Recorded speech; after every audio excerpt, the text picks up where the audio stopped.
Good morning everyone. তো সকাল সকাল ব্লগটা চায়ের সাথে স্টার্ট করলাম। এখানে দুজনে দাঁড়িয়ে চা খেয়ে নিলাম, তারপরে ওর জন্য টিফিনটা প্যাক করে দিলাম, ও দোকানে চলে গেল। আমি এখানে বাকি সবার জন্য রুটি বানিয়ে নিচ্ছি।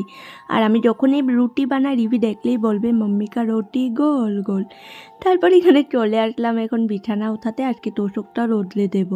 আর এখানে এখন ব্রেকফাস্ট নিয়ে নিলাম, সুস্মিতা আর আমি মিলে খেয়ে নিয়েছি। তারপরে রান্নাটাও বসিয়ে দিয়েছিলাম। রান্না একদম সিম্পল হয়েছিল, ডাল ভাত আলু ভাজা আর বেগুন আলু দিয়ে শুকনা মাছের তরকারি। আর আমাদের গাছে দেখো ছোট ছোট বেগুন হয়েছে, সেটা বড় হলে আবার তোমাদের সাথে শেয়ার করব।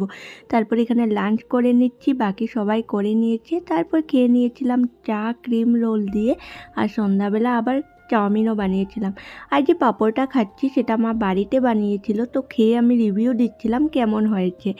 তো খুব ভালো হয়েছিল পাঁপড়টা খেতে। আর এখন দেখো এতগুলো কাপড় সব ফোল্ড করে নেব। তো চলো আজকে ব্লগটা এই অবধি রাখ।